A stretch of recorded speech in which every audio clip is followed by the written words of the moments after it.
Well, Special Unit in Arkansas Attorney General Tim Griffin's office is cracking down on Medicaid fraud. Yeah, we're checking in with Rolly Hoyt this morning. He has the story. Deception, lying, stealing, fraud is the common foundation.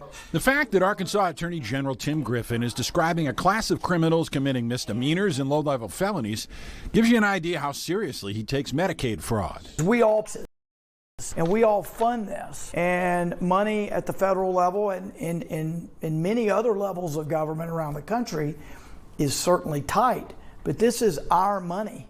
The state has an entire unit dedicated to finding people taking advantage of the federally funded, state-managed health insurance program.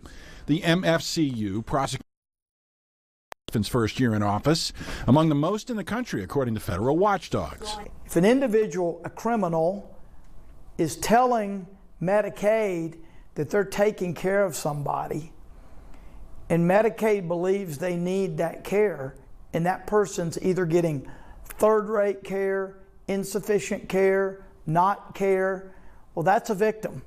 The cases range from a granddaughter lying about providing care to her grandmother and then splitting the cash with her. People don't feel like anyone will ever know, so it's sort of done away from the public eye.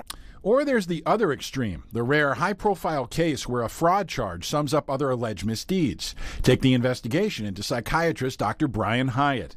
The former chair of the state medical board is accused of systematically admitting mental patients and holding them against their will in order to run up charges to Medicaid.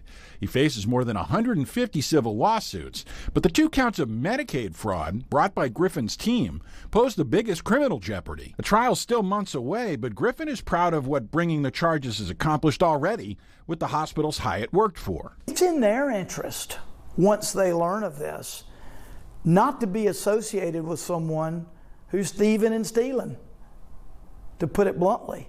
Hyatt has pleaded not guilty, and barring a change, the case will play out in a Pulaski County court next spring.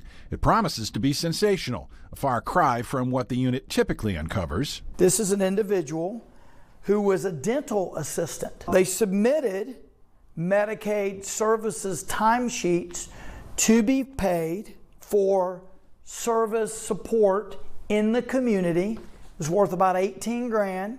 Victoria Smith Williams is free on $10,000 bond with an arraignment hearing set for December 10th. If convicted of the Class B felony, she faces between 5 to 20 years in prison and a fine of up to $15,000. If I were those criminals listening to this and you've been thieving and stealing or you're thinking about it, I'd stop it, because we're gonna get you.